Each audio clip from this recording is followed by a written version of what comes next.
और एक बड़ी खबर इस वक्त आपको बता दें, रात के 10:30 बज रहे हैं और ये बड़ी खबर 10 बज रहे हैं। बड़ी खबर ये आ रही है कि कूच बिहार जाने से चुनाव आयोग ने रोक दिया है, एक तरीके से रोक लगा दी है। चुनाव आयोग ने अगले 72 घंटे कूच बिहार राजनीतिक नेताओं के जाने पर रोक लगा दी गई। आप जानते हैं कूच बिहार में जो हिंसा हुई, बूथ पर फायरिंग हुई, 4 लोगों की मौत हुई, उस मामले में यह कहा जा रहा था कि ममता बनर्जी संभवतः कल जा सकती हैं, लेकिन चुनाव आयोग ने कूच बिहार हिंसा पर चुनाव आयोग का बड़ा फैसला, 72 घंटे का प्रतिबंध लगा दिया गया है। कोई भी नेता अक्रॉस पार्टी लाइन अगर अब जाना चाहेगा कूच बिहार, यह बताया गया कि लॉ एंड ऑर्डर बिगड़ने की आशंका है, क्योंकि अभी लास्ट राइट्स नहीं हुए हैं। जो 4 लोगों की मौत हुई है, दुखद मौत हुई है, उनके अभी लास्ट राइट्स नहीं हुए हैं। संभवतः इस वजह से चुनाव आयोग ने चिट्ठी में बाकायदा ये लिखा है कि क्योंकि उनके लास्ट राइट्स अब तक नहीं हुए हैं और इस वजह से अगर नेता वहां पर जाते हैं तो फिर माहौल खराब हो सकता है, लॉ एंड ऑर्डर इशू हो सकता है। इस वजह से चुनाव आयोग ने कूच बिहार जाने पर रोक लगा दी गई है। 72 घंटे का प्रतिबंध लगाया गया। 72 घंटे का प्रतिबंध चुनाव आयोग ने लगा दिया है और इसको लेकर हालांकि अब टीएमसी की तरफ से कहा जा रहा है, चुनाव आयोग पर सवाल उठाए जा रहे हैं।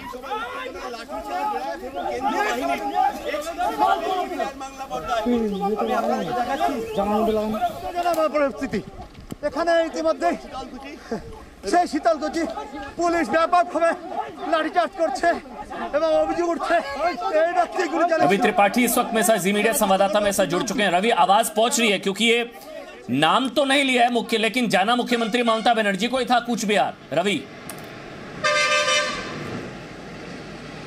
बिल्कुल बिल्कुल बिल्कुल देखिए, चुनाव आयोग का इशारा बिल्कुल साफ है, क्योंकि ममता बनर्जी का कल का प्रोग्राम था उस हॉस्पिटल में जाने का, जो लोकल हॉस्पिटल है वहाँ पे, और वहाँ जाकर जो लोग घायल लोग हैं उनके परिवार वालों से मिलना, उनसे मिलने का और इस पर राजनीति करने का।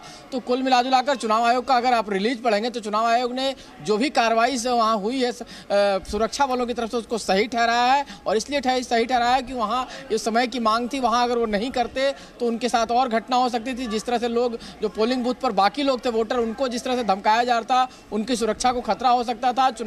चुनाव आयोग ने यह भी बताया, और साथ साथ जो कल ममता बनर्जी को रोक लगाया है कि कोई पॉलिटिकल पार्टी, सिर्फ ममता बनर्जी नहीं, किसी भी पॉलिटिकल पार्टीज को इस जिले में आने के लिए रोका गया है कूच बिहार में। और जहां मैं खड़ा हूं, आपको बता रहा हूं, कूच बिहार का ये हेडक्वार्टर है जहां मैं खड़ा हूं, और यहीं आसपास में कल ममता बनर्जी की रैली भी है। जलपाईगुड़ी जहां चुनाव है, अभी कूच बिहार के जो 9 विधानसभा सीट थे उस पर चुनाव हो चुका है, लेकिन बगल के ही जिला जलपाईगुड़ी में चुनाव है। तो ममता बनर्जी का कल का प्रोग्राम वहाँ था, और उसके अलावा यहाँ जाकर जो हॉस्पिटल है, लोकल हॉस्पिटल, वहाँ ममता बनर्जी जो घायल लोग थे उनसे मिलती और मिलकर जो राजनीति लगातार वो कर रही है। जिस तरह से आपने देखा, जो विक्टिम कार्ड खेल रही हैं और जो एक पक्ष की बात को लेकर कहीं ना कहीं वो खड़ी हो रही हैं, तो वो कल जाती और राजनीति करती। इससे पहले ही चुनाव आयोग ने 72 घंटे का बैन लगाया है, क्योंकि 3 दिन तक आप नहीं जा सकते। और चुनाव आयोग ने हवाला दिया है कि रिप्रेजेंटेशन ऑफ पीपुल्स एक्ट के तहत ये अधिकार है चुनाव आयोग को कि चुनाव जिस दिन होता है उसके अगले 72 घंटे तक आप अगर लगता है तो कोई प्रोसेसन वहाँ ना निकले, किसी इस तरह का काम ना हो जिससे कोई कार्रवाई हो सके। और साथ साथ चुनाव आयोग ने सख्त हिदायत दी है जो प्रशासन के लोग हैं, चाहे एसपी हो, डीएम हो, चाहे फिर आईजी हो, डीआईजी हो इस इलाके के, तो मुझे लगता है कल एक नाकेबंदी होगी इस इलाके में, क्योंकि ममता बनर्जी शायद ही इस बात को मानने वाली है। जिस तरह से आप देख रहे हैं रुख जो टीएमसी का है, चुनाव आयोग से लड़ने के जो मूड है, चुनाव आयोग के खिलाफ बोलने की जो रणनीति है, उस हिसाब से ममता बनर्जी और उनकी पार्टी रवि मेरे पास वो चिट्ठी है कि बावजूद चुनाव आयोग की जो वो चिट्ठी है उसमें ये लिखा गया है, मैं एक बार पढ़ देता हूं। चुनाव आयोग ने लिखा है कि it has been brought to the notice of commission, मतलब चुनाव आयोग के ध्यान में ये संज्ञान में लाया गया है that the last rites of 4 disease person, मतलब जो 4 जिनकी मौत हुई है, दुखद मौत हुई है, उनके लास्ट राइट्स अब तक नहीं हुए हैं, और इस वजह से सम पॉलिटिकल लीडर्स में विजिट दिस एरिया। चुनाव आयोग कह रहा है कि कुछ नेता संभवतः हो सकता है उस इलाके में जाने की कोशिश करें with the purpose of condoling with the families, मतलब परिवार को ढांढस बनाने के लिए हो सकता है कुछ नेता वहां पर जाने की कोशिश करें। However it has the potent to cause a law and order problem of major proportions in this place as well as the adjoining places. इस वजह से नेताओं के वहां जाने से लॉ एंड ऑर्डर प्रॉब्लम हो सकती है, इसलिए 72 घंटे का, आगे मैं पढ़ देता हूं, in Cooch Behar district comprising where voting shall be over today. आगे सुनिए, नो पॉलिटिकल लीडर इसमें नो अक्रॉस पार्टी लाइन, ऐसा नहीं है कि ममता बनर्जी के लिए बैन है। No political leader from any national, state और other party should be allowed to enter the geographical boundaries of this district for the next 72 hours. This comes into force with immediate effect. अगले 72 घंटे उसकी geographical boundaries, मतलब कूच बिहार के जिले, कूच बिहार में अब entry नहीं हो पाएगी। आपको बता दें जबरदस्त सियासत हुई और इसमें रवि यशवंत सिन्हा, उनका ट्वीट आया है। यशवंत सिन्हा वो कह रहे हैं कि चुनाव आयोग ने बता दिया कि वो किस तरह से खुद मड में है, मतलब कीचड़ में है इस पूरे मामले में।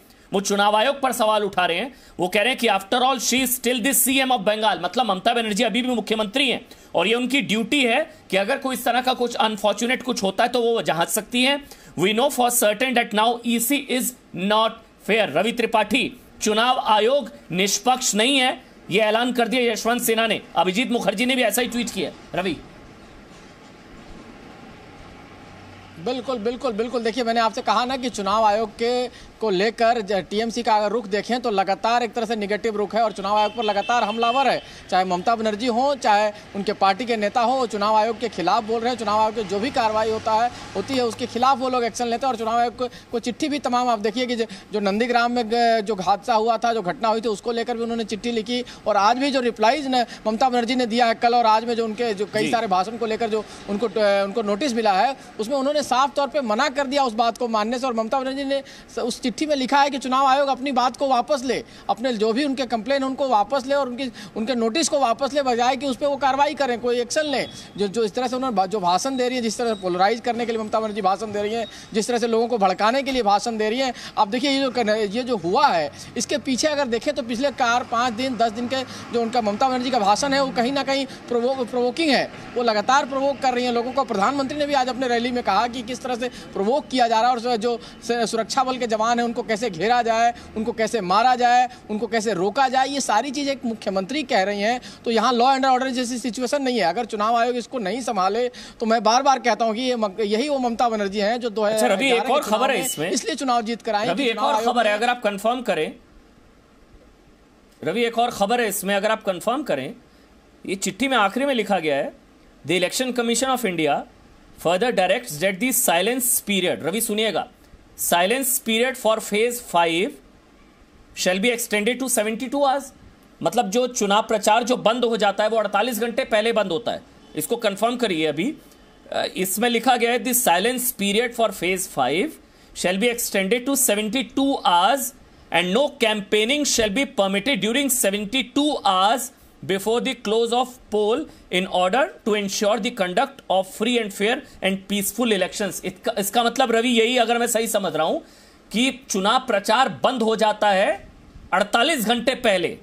लेकिन अब चुनाव आयोग की चिट्ठी में लिखा गया है कि साइलेंस पीरियड 5वें चरण के लिए 72 घंटे बढ़ा दिया गया है, 48 से 72 घंटे। यह भी बहुत बड़ी खबर है कि अब चुनाव प्रचार जो है 5वें चरण के लिए 48 की जगह 72 घंटे। ये रवि यही मतलब है ना इसका? बिल्कुल बिल्कुल बिल्कुल सही आपने कहा है और यही इसका मतलब है। क्योंकि जो माहौल है, जिस तरह से पूरे स्टेट का माहौल ख़राब हो रहा है, वैसी स्थिति में और आसपास आपको बताना चाहेंगे इसी आसपास चुनाव है। अगर बात करें 5th फेज का तो इसके आसपास सिलीगुड़ी में चुनाव होना है, जलपाईगुड़ी में चुनाव होना है, उसके अलावा आपको दार्जिलिंग में चुनाव होना है। तो जहाँ हम खड़े हैं उसके आसपास के जिलों में मतदान होना है और वहाँ इस चीज़ का असर पड़ सकता है। और इसको ध्यान में रखते हुए चुनाव आयोग ने फैसला किया। और इसके अलावा बाकी राज्यों में, राज्य के बाकी हिस्से में भी चुनाव होंगे, लेकिन चूंकि स्थिति गंभीर है और इसका नुकसान हो सकता है, इसको लेकर लॉ एंड ऑर्डर प्रॉब्लम हो सकता है और नेता इसका नाजायज फायदा उठा सकते हैं, इस वजह से। और चुनाव आयोग को ये अधिकार है, देखिए चुनाव आयोग के पास रिप्रेजेंटेशन ऑफ पीपुल्स एक्ट के तहत ये अधिकार है कि वो चाहे तो चुनाव कंडक्ट कराने के लिए अगर 48 घंटे से ज़्यादा भी उसको बैन करने की जरूरत पड़ती है, उसको चुनाव प्रचार बंद करने की जरूरत पड़ती है तो वो कर सकता है। तो चुनाव आयोग को ये अधिकार है और चुनाव आयोग ने उसी अधिकार का इस्तेमाल करते हुए ये क्लॉज जोड़ा है कि अगर 48 घंटे के बजाय 72 घंटे पहले ही चुनाव प्रचार खत्म होगा, जो 5वें फेज का मतदान होगा। और 5वें फेज का मतदान आप जानते हैं कि 17 तारीख को होना है। और मैंने बार बार कहा कि आपको 17 तारीख को जो चुनाव होना है वो आप जलपाईगुड़ी में होना है जो बगल का जिला है, सिलीगुड़ी में होना है जो बगल का जिला है, दार्जिलिंग में होना है जो बगल का जिला है। तो इन जिलों में इसका असर पड़ सकता है और इसका लॉ एंड ऑर्डर प्रॉब्लम हो सकता है। इसको ध्यान में रखते हुए, इसको संज्ञान में रखते हुए चुनाव आयोग ने फैसला किया है। ये बड़ी खबर है इस वक्त मेरे साथ विशाल, जी मीडिया संवाददाता, वो भी इस वक्त मेरे साथ जुड़ चुके हैं। विशाल, दो बड़ी खबरें हैं इसमें जो चिट्ठी में पढ़ पा रहा हूं। पहली बड़ी खबर, कूच बिहार 72 घंटे का प्रतिबंध, ममता बनर्जी को जाना था, नहीं जा पाएंगी, नंबर 1। नंबर 2, चुनाव प्रचार जो पहले 48 घंटे पहले बंद होता था 5वें चरण के लिए, अब वो 72 घंटे पहले बंद हो जाएगा। विशाल। देखिए अमन, बिल्कुल, क्योंकि ममता बनर्जी ने आज ये ऐलान किया था कि वो कूच बिहार जाएंगी, जिन लोगों की मौत हुई है उनके परिवार वालों से मुलाकात करेंगी, अस्पताल जाएंगी। और कूच बिहार में आज जो भी कुछ हुआ, जिस तरह से पहले सुरक्षा कर्मियों को घेरा गया और उसके बाद उन्हें फिर आत्मरक्षा में गोलियां चलानी पड़ी, जिसमें लोगों की मौत हुई है, उसके बाद से इस पर राजनीति भी शुरू हो गई थी। ममता बनर्जी अगर वहां पर पहुंचती, हालांकि चुनाव आयोग ने किसी का नाम नहीं लिखा है अपने रिलीज में, लेकिन ममता बनर्जी को ही जाना था और इसलिए चुनाव आयोग ने वहां पर 72 घंटे के लिए किसी भी नेता के जाने पर रोक लगा दी है। इसके अलावा 72 घंटे पहले, यानी अब 17 अप्रैल का जो चुनाव है वो 14 अप्रैल तक ही प्रचार कर पाएंगे नेता। और जिन 5 जिलों में चुनाव होना है 17 अप्रैल को, उत्तर 24 परगना का पार्ट 1 है, नादिया का पार्ट 1 है, पूर्व बर्धमान का पार्ट 1 है, तो अमन इन सभी इलाकों में असर जरूर पड़ेगा, क्योंकि टीएमसी अलग अलग जगह पर प्रदर्शन करने का भी ऐलान कर चुकी है। इस घटना के बाद से तो चुनाव आयोग राज्य में शांति व्यवस्था बनी रहे, कानून व्यवस्था की स्थिति ठीक रहे, इसलिए चुनाव आयोग ने यह निर्णय लिया है। लेकिन देखने वाली बात यह होगी क्या ममता बनर्जी इस फैसले को मानती हैं, क्योंकि लगातार वो चुनाव आयोग पर सवाल खड़े कर रही हैं, वो केंद्रीय सुरक्षा बलों पर सवाल खड़े कर रही हैं। कई रैलियों में यह सुना गया था कि आप घेर लो केंद्रीय सुरक्षा बलों को। तो जिस तरह से ममता बनर्जी का तेवर रहा है हाल फिलहाल के दिनों में, उसको देखकर यह देखने वाली बात होगी कि क्या कल ममता बनर्जी इस आदेश का पालन करती हैं या फिर वो इस इलाके में जाती हैं, क्योंकि ममता बनर्जी हमेशा अलग करने के लिए जाना जाती हैं कि वो कुछ अलग करती हैं। तो कल क्या करेंगी ममता बनर्जी? क्या उन परिवार वालों के पास जाने की कोशिश करेंगी या फिर जिस तरह से चुनाव आयोग ने निर्देश दिया है 72 घंटे का, उसका पालन करेंगी? अमन। रवि, चांसेस बहुत कम है कि दीदी मानेंगी। ममता जाएंगी और टकराव की स्थिति पैदा होगी, चुनाव आयोग के आदेश की अवहेलना होगी, ये तो तय माने ना हम।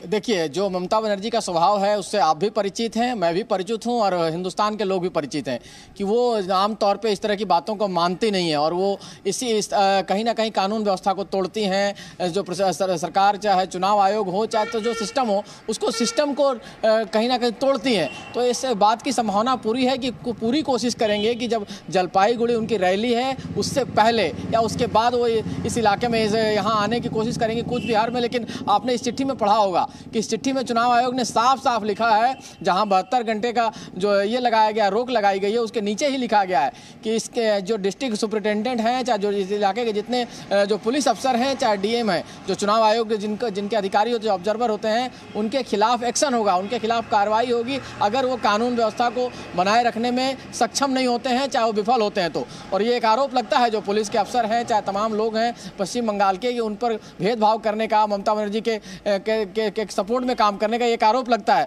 इसीलिए चुनाव आयोग ने ये धमकी दी है कि जो भी पुलिस अफसर हैं, जो सुपरिटेंडेंट है इस जिले के, जो डीआईजी हैं इस रेंज के, तमाम लोगों को, क्योंकि जलपाईगुड़ी रेंज ही पड़ता है, जो डीआईजी आपने देखा था कि दिन में जिससे डीआईजी से मैंने बात की थी अनप्पा ई से, वो इसी जलपाईगुड़ी रेंज के डीआईजी थे और जो वहाँ पहुंचे थे मौके पर, जिन्होंने पूरा जायजा लिया था। तो सारे पुलिस अधिकारियों का अलर्ट किया गया है कि अगर कोई गलती होगी तो उनके खिलाफ कार्रवाई की जाएगी चुनाव आयोग। और इस चिट्ठी में रवि, एक छोटा सा ब्रेक ले रहे हैं हम यहाँ से, क्योंकि रवि इस चिट्ठी में जो एसपी कूच बिहार है उनके भी बयान का जिक्र है और उन्होंने जो कहा था कि सेल्फ डिफेंस में सीआईएसएफ ने जो है कथित गोली चलाई, सेल्फ डिफेंस में, ये चुनाव आयोग अपनी चिट्ठी में लिख रहा है।